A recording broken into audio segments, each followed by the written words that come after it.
Cesta bola kľukatá. Začalo sa to tak nevinne. A potom to už išlo jedno za druhým. Tu je taká diera a čo mi nič. Ešte si nebola istá, že pôjdem na ten tábor. Viem, že sme si aj puding varili. Keď bol to taký štartovací bod. V dobrej veci je dobre posluchnúť. Taká túžba v podstate.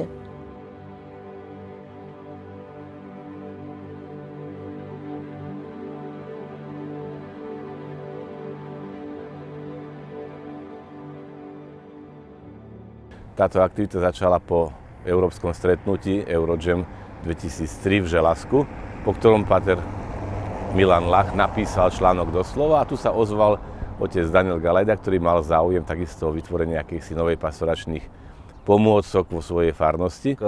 Toto bolo pre mňa ako prvoradé, že ponúknuť deťom čosi, čo majú tak veľmi blízko, aby viac dokázali teda žiť v porozumení s prírodou a vlastne aj popri tom sa ešte aj formovať, čo je veľké plus pre človeka.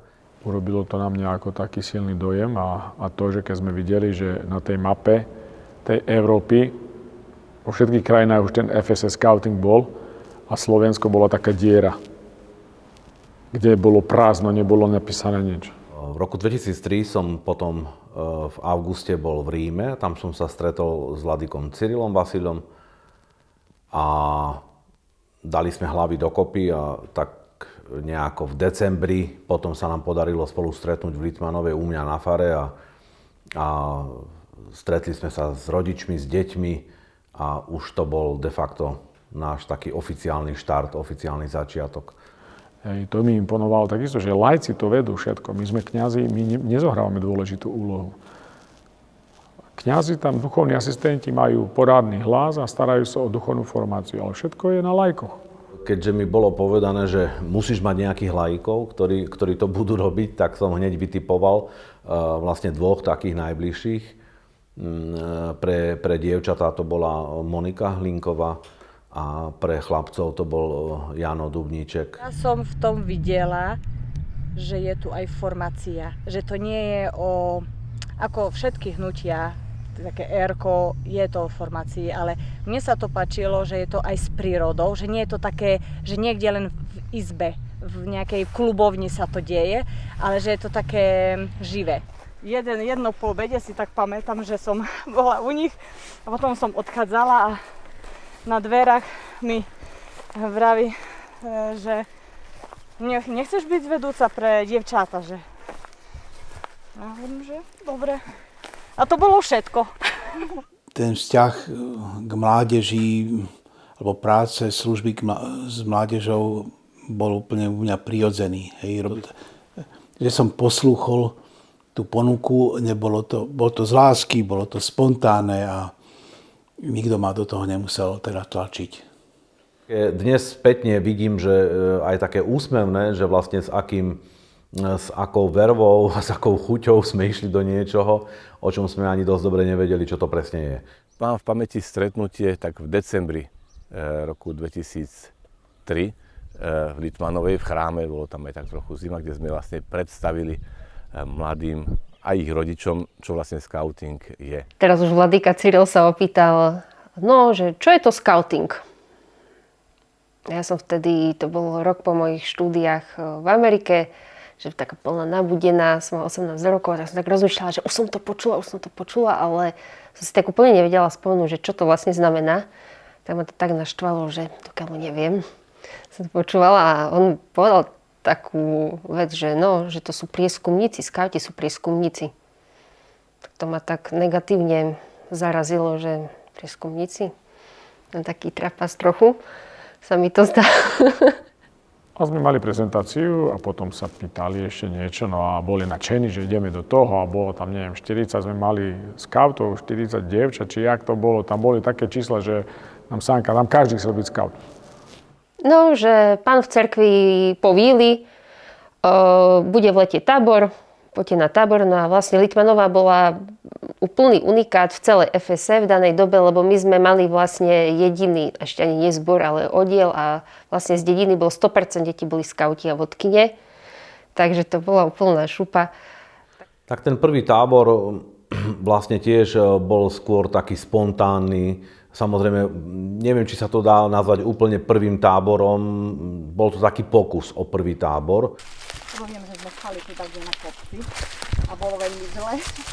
Tu v tom lese, tu mala jedna družina ohnisko. A tu myslím, že mali aj tábor, no, akože stan. A nad domčekom mala druhá družinka. Ja už som to zabudala, že jak to sa volá.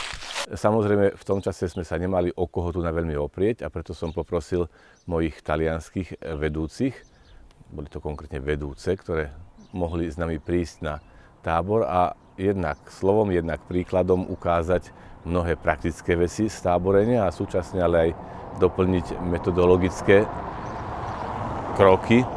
Prišiel tam chalanisko, volal sa Marek Schmidt, veľa rokov prežil na západe, tam sa stretol so skautingom, ten bol úplne hotový skaut. Potom s týmto programom sa prišlo na Slovensko, kde sme veľmi rýchlym, dneska hovorí sa efektívnym spôsobom vyriešili tento program aj s miestnymi vedúcami, s Monikou, s Janom a s ostatnými a v podstate tá príprava potom tu v rámci Slovenska už prebehla veľmi rýchlo, tesne pred tým táborom. No a potom sa išlo priamo do akcie. Už si nepamätám úplne, čo som si zbalila, ale viem, že som ešte musela doma poupratovať a kým som mohla ísť vôbec na ten tábor, takže to bolo nejaké povinnosti a zbalila som sa si tak štandardne niečo po vonku, botázky, nejaké rifle, určite nejaké tričko na ramienka mi ma opalilo dobre, aj kraťasy a pyžamo.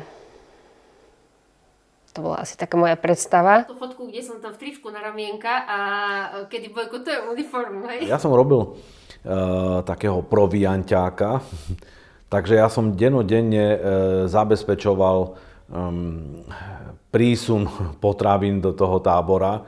A otec Engel Ajda išiel takoho pochovať a prišiel s grillom.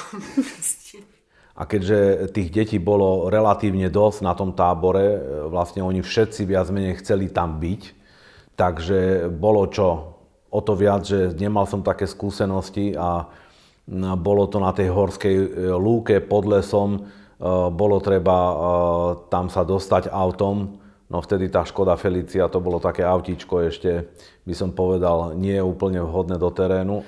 Ja na tábore som mal úlohu pomocného vedúceho, keď to chceme nejak vydefinovať z pohľadu teda nejakých funkcií hierarchie a v podstate som tam pomáhal tomu hlavnému vedúcemu ten tábor tak nastavovať alebo tak reagovať počas toho tábora, aby to bolo v súlade s tým, čo teda tá naša metodológia FSC je, čiže aby ten motor nielenže išiel, ale išiel správne.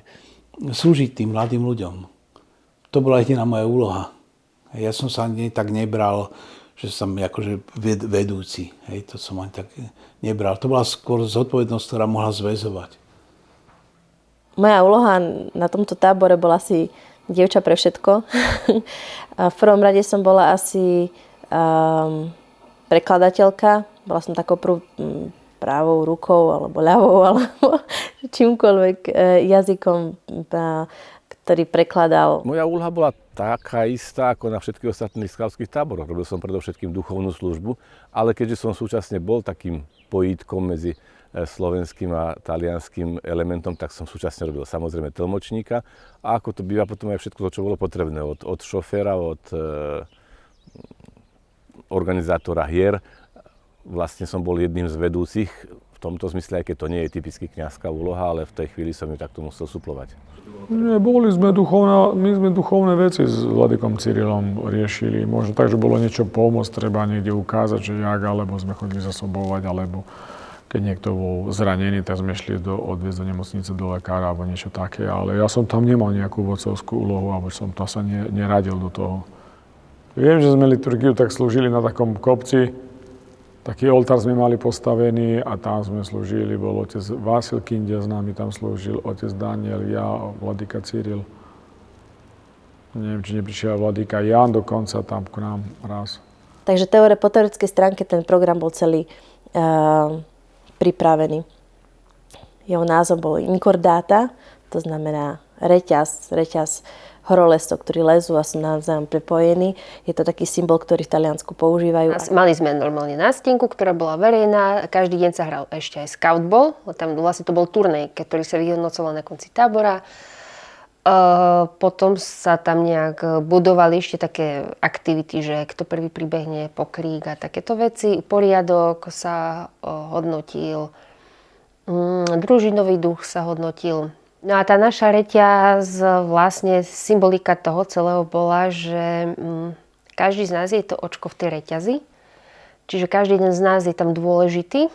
A je dôležité, aby aj tú zodpovednosť, tú úlohu, čo mal na starosti, aby robil. Jedine vtedy tá kontinuita pokračuje. A to, myslím, že to je také heslo aj do súčasnej doby, lebo vlastne po 20 rokoch nejaké tie očka stále tu sú a tú reťaz zväčšujú a robia. Takže to bola taká pekná symbolika na tú dobu. Ten tábor vlastne prebiehal klasickým táborovým spôsobom. Snažili sme sa kopírovať možno ten program, ktorý máme aj na talianskych táboroch. Ale ja si pamätám, že to, čo bolo také špecifické, že to, čo talianským deckám z mesta, z Ríma trvá dlhšie, kým si zvyknú v prírode, kým sa im vysvetlí, ako sa viaže, neviem, krížová väzba, ako očistiť drevo na stavby, tak zvlášť, ja som bol v chlapčenskej časti tábora, tak litvanovským chlapcom tam to vysvetľovanie bolo veľmi krátke, tí so sekerou v ruke sú od detstva, takže to, čo Talianom trvá niekoľko dní, oni urobili za pár hodín, proste prípravu dreva, konštrukcie, to len tak fičalo. To boli špecificky, tí chlapci boli zruční, boli spätí s horami. No, bolo to zaujímavé, lebo tí chlapci z Litmanovskej, ktorí tak s tou sekerou narabali, že je úplne nejaký očetrhent, akože, takže ktorí pozerali, že no, oni to brali ako ľavo zadnou. Spomínam si na viacero aktivít, ktoré sme tam mali. Vo veľa aktivitách nás chalani, skauti z Litmanovej skôr prekvapili. My sme sa snažili veľa vecí tak naučiť. Konkrétne si spomínam, že sme im povedali, že sme ich chceli naučiť, že teda takto sa chodia rúbať stromy a tak ďalej, lebo však je to v tých popisoch, že ich to musíme naučiť. Teraz sme videli tých miestnych chalanov, ktorí proste zobrali sekeru a odrúbali ten strom tak, jak nikto z nás ani nevedel.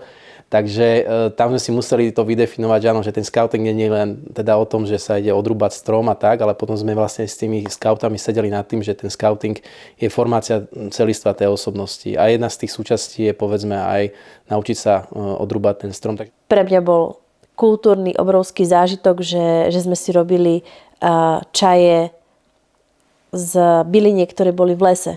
To sa v Taliansku jednoducho nedá, pretože tam bylinky v lese nie sú. A keď sú, tak sú veľmi uschnuté. Jednoducho to nepoznali. Pamätám sa, že Laura sa bála, že ju akože chcú otráviť. Teda tí kňazi, Cyril Vasil. Bez toho, aby som hodnotil, aby som tu niekoho posudzoval, to vôbec nie je ten dar, ktorý som vtedy u neho cítil a vnímal, tak ja len verím, že si ho nezabil sebe a keď sa stretieme, sme sa roky nevideli, že ho stále má. Bola úžasná prirodzenosť. Úžasná.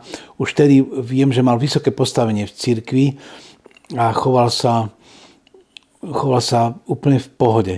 To ma tak nejako, ak môžem teda odsilovať, Milan, to isté, také, všetko bolo také človečenské, také od zeme, také ľudské, také zemité, v tom najlepšom slova zmysle. Teda otcovi Danielovi som Noemi hneď povedal, a som vždy, keď som jej ukázal fotky, že pozri sa na otca, aký je nadšený. Tam bolo veľa fotiek, keď nám rozpráva o skautingu. Stále mal úsmev na tvári, také mal šťastné oči mal. A mne sa páčilo, on bol srandista. Talianské ženy boli rázne, proste vedeli čo a ako.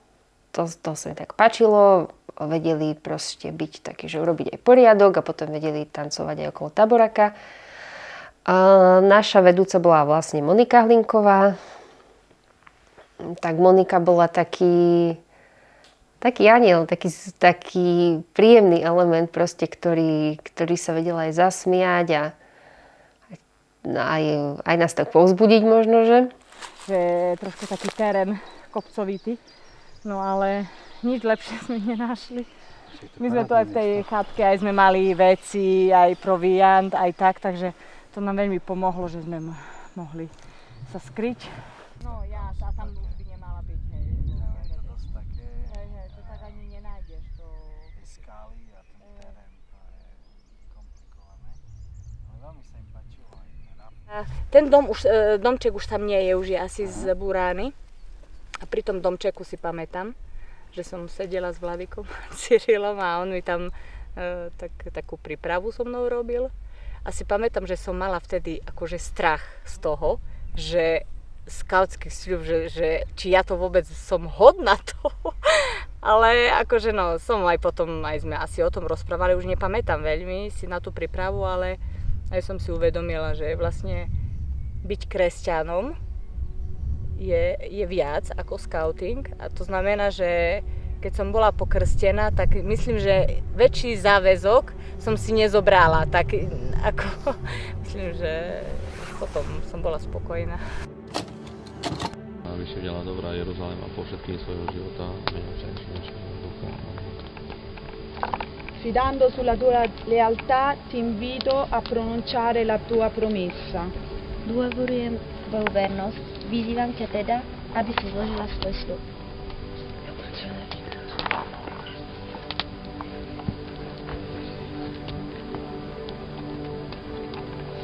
S Božou pomocou sľubujem na svoju česť, že budem zo všetkých síl slúžiť Bohu, cirkvi, vlasti a Európe, pomáhať blížnemu za každých okolností a zachovávať skautský zákon.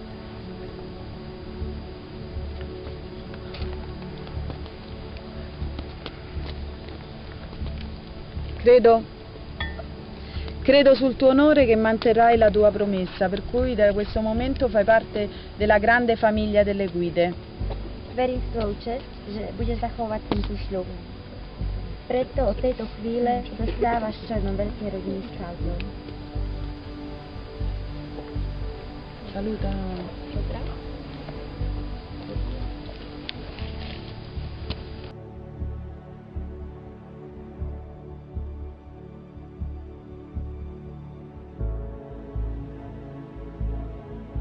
Ducho som chcela tým skautingom slúžiť, poslúžiť aspoň jednému, si pamätám, vždycky som mala v hlave, aj keď by sa nepodarilo nič, aj keby nebol zbor, ak dokážem ja osobne aspoň trošku dopomôcť k nejakému človeku, aby bol bližšie k Bohu, tak všetko to, čo sa deje, alebo čo do toho dávam, je super. Cieľom skautingu je výchova dobrých kresťanov a občanov.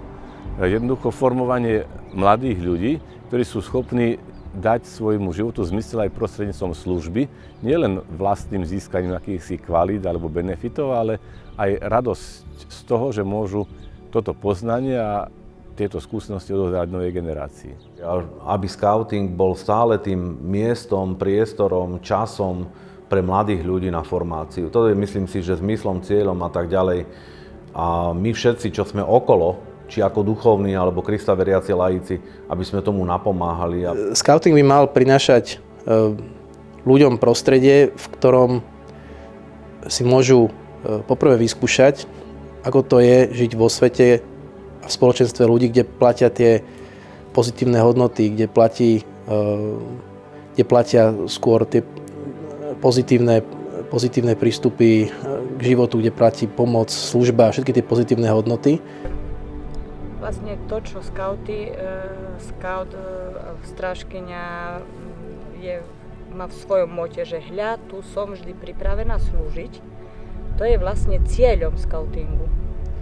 Aby sa našej organizácii podarilo, alebo nie, že podarilo, aby sa jej darilo ten cieľ budovať v tých mladých. Ja beriem skauting ako prostriedok. To nie je môj cieľ života. Cieľ života je byť s Bohom. A skauting môže byť jeden z takých prostriedkov. Ľudí, ktorých stretávam, v celom svete, v Európe. Ak sú skauti, tak sú mi bratia a sestry. A to je niečo úchvatné. Zaprajem organizácii, tak zaprajem aj sebe. Stále sa cítim, že som scout. Ten skautský slúb to nebolo pro forma. Ja som povolaný ho stále nosiť v srdci a aj s ním zomrieť pre tento svet. Pravda, že to, čo im prajem, to, čo sebe, hlbokú vieru celému skautskému hnutiu. Myslím, že teda moje obidve dcery cez to prešli a myslím si, že teraz už teda slúžia skautingu. Tak verím, že aj oni raz budú mať deti a vlastne, že takto generačne to pôjde ďalej a že stále ten skauting v čase poslúži niekomu, aby bol bližšie Bohu, bližšie spoločnosti, bližšie vlastnému rozumu.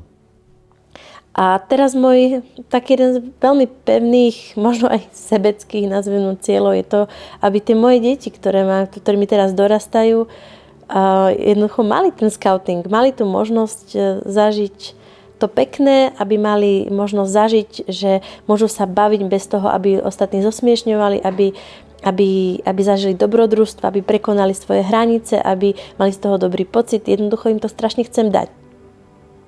Nie vždy treba veľa hovoriť o určitých veciach, ale tie vykasané rukavy sa ukážu. Že proste skauting je aj o tej tvrdej práci, aj o tom trénovaní sa v tom diskomforte a neskôr o tej službe. Ktorá vlastne vyvrcholí dobrý skutok, radosť a ide to do tej služby. A nemáme moc pozitívny vzor, no Ježiš Kristus na kríži je obraz na prvý pohľad plný bolesti, ale na ten druhý pohľad je to zase najväčšej radosti, do ktorej môžeme dospieť. A to je tá nádej a to je tá radosť, ktorú keď človek zažije, tak vnútri pochopí, tak potom ju nemôže nechať si iba pre seba.